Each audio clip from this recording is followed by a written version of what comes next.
Welcome back, guys, to another Rook endgame video. Some of you might be wondering, why is Felix showing us this specific Rook endgame already for the, I think, third or fourth time on this channel? The reason for that is that the Sardigna Chess Festival, one of the biggest opens nowadays, I would even dare to say, featured this endgame, and not just some random game, but actually the game that in the end decided the tournament winner, who eventually was Frederik Svane from Germany, who did win the event in the end with a staggering score of 7.5 out of 9 in front of names like Jan Nepomniachtchi, who also competed in that event.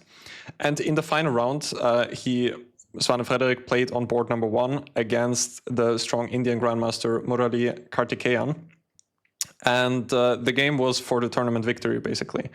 The player who wins the game is also going to win the event, and therefore also the first prize of what I believe to be 10,000 euros. And as you can already guess, Svane was able to win this this endgame. The last endgame like this, which I remember, which I covered on this channel, I will link it right here, was in Tata Steel between Abdusatorov and Pragnananda. And also there, Pragnananda was not able to hold this specific Rook endgame. I have also made a more in-depth video about this endgame, which I will also link here and in the video description.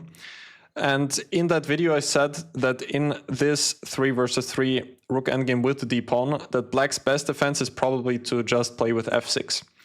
And one of the reasons why f6 can be a useful move is also what we're going to see in this game. Because f6, of course, it is weakening the g6 pawn, but it is going to protect quite a lot of important squares. And sometimes Black can also be able to play with g5. So in this position, Karthikeyan played the move Rook g2, which is still by far from being a mistake, but I would be considering to also go f6 here. And if white goes king f4, then, for example, a move like Rook c4, stopping white from getting d5, and if white goes for something like king e4, then perhaps you could go back and then try to give a check on the e-file next. I don't think that d5 should be particularly dangerous. Black can just go king d6 and then start giving checks, and white probably cannot be holding on to the d5 pawn anymore. So Karthikeyan went for the move Rook g2, still, as I said, by far being a mistake, king f4. And also here the move king d5, which he played, is not a mistake by any means. It might actually be quite a good defense, but after that Black needs to be quite precise, which Karthikeyan was not able to do. Of course, it was a very long game. Maybe time trouble was also a key factor. But also here, still, the move f6 is not bad by any means. White does have the idea to play Rook a3 followed by Rook a6 check. And, for example, Black should not be running into this. This is, of course, one key idea of White, to go to a winning pawn endgame. I was thinking while I was analyzing this if Black can go for the move g5, trying to exchange some pawns. But it turns out that this is actually not sufficient, because White can take another pawn on h5. And it looked to me like this should be a draw, because the king is so cut off. But it turns out that White can actually win here if he goes Rook a8 in this position, and then White can give a check on f8, and Black cannot take on f3 with the king or with the rook, because with the king there's going to be Rook a3 winning the rook, and if Black takes with the rook, Rook f8, again leading to a winning pawn endgame for White. So g5 is no good. I just thought that it was kind of a logical try for Black.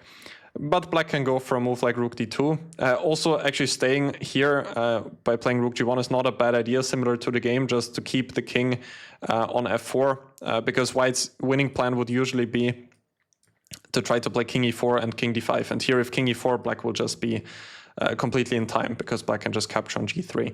And otherwise, if d5, then Rook d1. And again, now if king e4, Black can just start giving checks. So this is probably one of the best defenses here from a practical point of view. I think just staying here with Rook, because Black is usually very happy once White goes g4, then you can start giving checks, and of course also an exchange of pawns is in Black's favor generally here. I've also looked at Rook d2 here, just out of curiosity here. And again, white's only winning plan appears to me to be king e4, king d5 to try and bring the king. And also here, black is in time still with rook g2.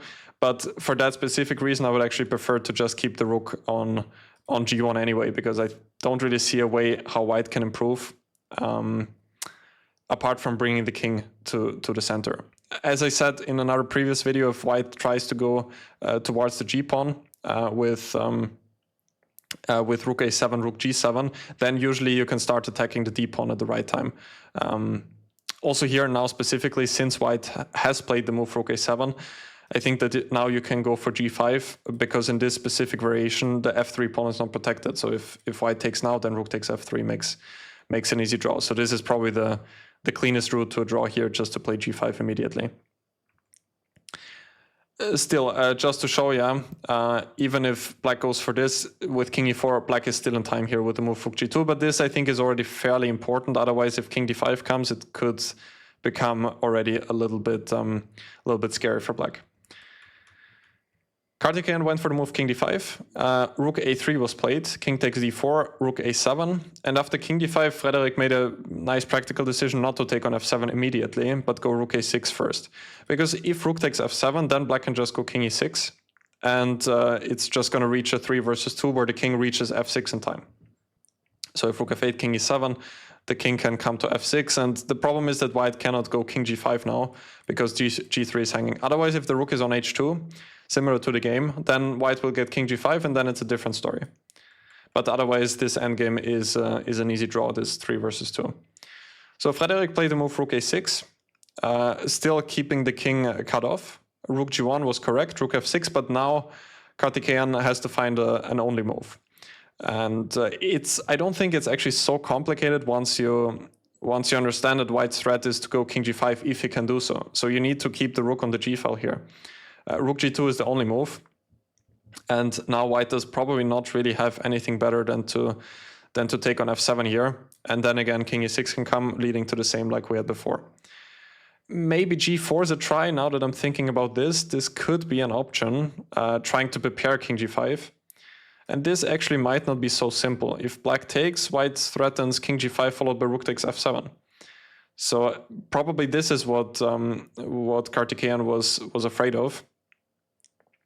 And I'm thinking now if you can go rook e2, intending rook e7, still white cannot take because of rook f2. And if king g5, then you might be able to give a check and then perhaps go back with rook to e4. And if rook f7, rook g4, this is going to be a draw. But okay, this is already, this is not so easy. So for whatever reason, I was not thinking that white can go for g4 here, but this does seem to be the best option. And it also explains Karthikeyan's move, which is rook h1, because now it is avoiding white from getting g4 here. But it does allow white to get king g5, and after that it's already losing, because now white is actually threatening rook takes f7. Rook g1 was played, now g4, and even if black exchanges here, then rook takes f7 will come, and after that g6 will also drop.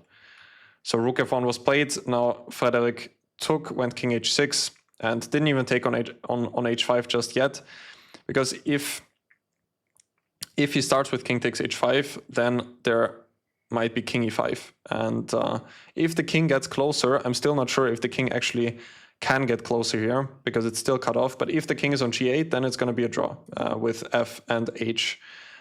With the f and h pawn, this is a draw in this rook endgame.